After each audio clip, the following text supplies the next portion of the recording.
Hi everybody, welcome once again to Lightning TV. Now on Boxing Day, it was Guildford Flames that visited the Milton Keynes Arena. Were there loads of festive cheer, or was it a bit of a Scrooge? Let's go and check it out. So Lightning will start with Robbie Falazion going down for the face-off up against Cruz Reddick. Reddick, of course, top point scorer in the Elite League right now.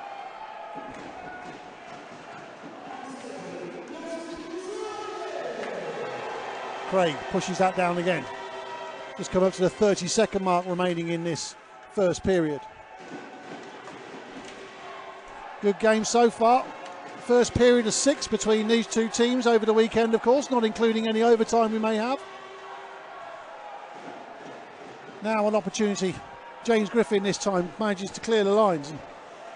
And imagine out of two sides, Lightning will probably be the happier of the two to see the buzzer. Into the last 10 seconds now. London. Fine cuts out the pass. Golovkovs. Shouts of shoot from the Milton Keynes Lightning faithful. But at the end of the first 20 minutes here in the Milton Keynes Arena, it's scoreless. Milton Keynes Lightning 0, Guildford Flames 0. So second period underway. Lightning in possession. Falazion just managed to tip it off his stick there, but that's tidied up by Jez London. But if you can't drink whiskey at Christmas, when can you drink it? It's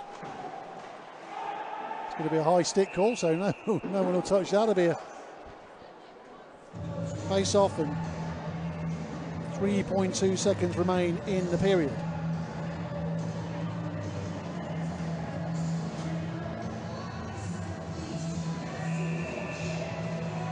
Face off in the neutral zone just outside the Guildford Flames.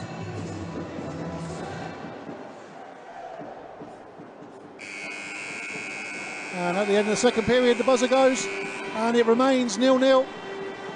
No goals so far, one penalty for each side. Falazion down for the face off, this time up against Cruz Reddick for Lightning, and it's for Guildford, beg your pardon. So it's Guildford to get the second period off to a start. London pushes that puck down, and Dunbar will go and chase that down. Lannan just pushes it along the boards. Wallace picks up the rebound from Meadle's stick. Now they're accurate with the shot, and it took a tip right in front of the goal there, and Colleen had to be ready for that second shot coming in. Guildford looking to work it round the crease, down low now, just off the boards. Dunbar again. Abt waits over the side, and that's a goal! It's Ackery with the goal. It was Dunbar with the work round by the boards. Ackery waiting down low to the left-hand side of the goal. One times it goes high, just above the flailing glove of Patrick Colleen. And it's Guildford, with 8 minutes to go, who break the deadlock.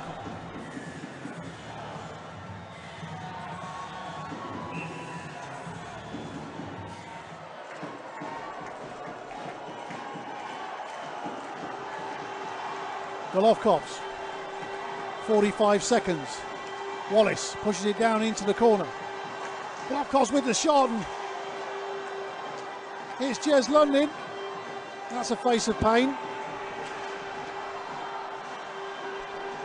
Pushed in again by Lightning. Golovkovs will go chase this in this time. The two number 19s chased down by Crooks.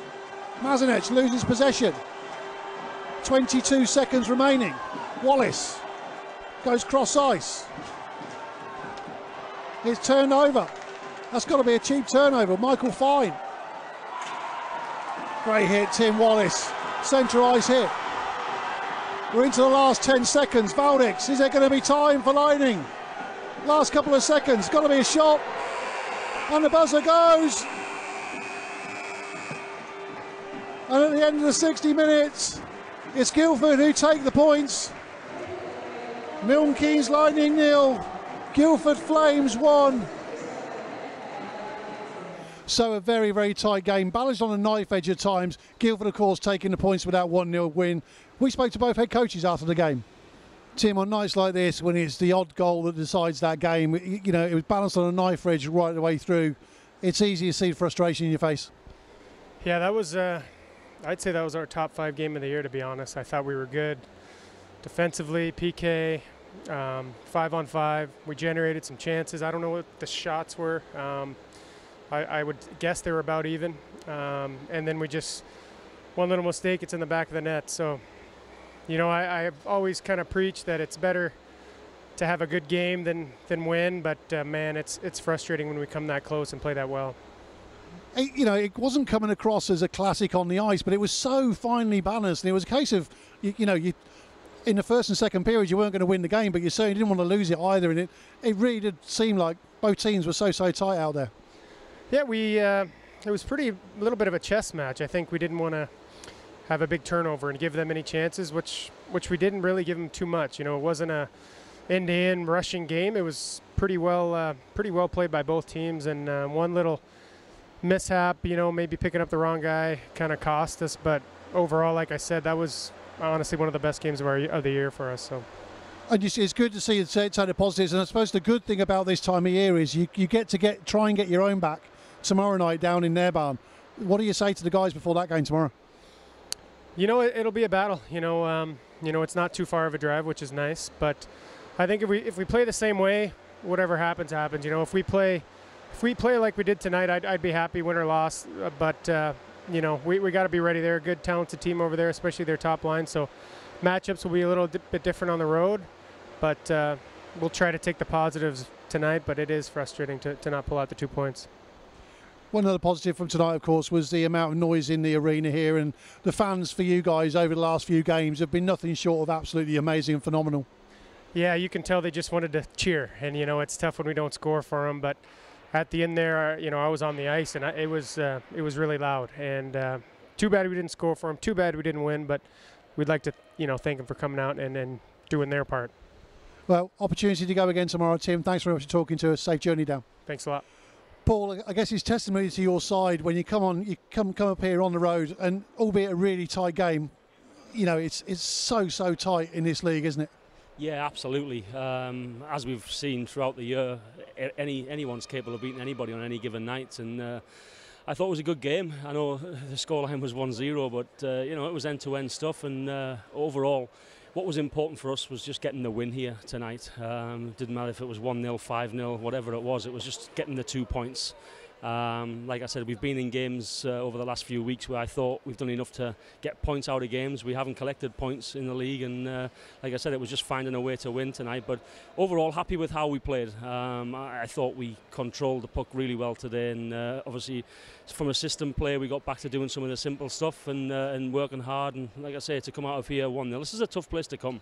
Obviously, the goalie, you know, Killeen gives his team a chance to win every night. And as you've seen from tonight's performance again, and just glad that we managed to get that goal in the last period and get the 2 points. There's always a lot of congestion fixture-wise around this time of year, and of course both teams back at it again down in your barn tomorrow night. And you know, what do you say to your guys going back down there? Did you change your game, or is it just pretty much more of the same? Yeah, I mean, you know, no matter which team we play the same way every night. Sometimes it works better than others, but what's important for us is obviously we've got to draw the confidence from this game. It's a big 2 points and go back home tomorrow. You know, our form at home hasn't been great this year. Last year it was what got us a lot of points last year. So it's important that we start to find some home form in the second half of this season. Like you're saying, just, you know, we've got to use that as our advantage, certainly when you're the home team. And hopefully tomorrow we'll be ready and we can get another 2 points tomorrow. Brilliant. Well, both teams back at it tomorrow night, 7 o'clock at the Spectrum. We'll see you down there. Thanks very much. Thanks a lot. So once again, as always, many thanks to both head coaches for taking the time to chat to us after the game. That is it for Lightning TV for 2018. Our next broadcast is on the 5th of January. We'll see you then. Till then, have yourselves a great new year.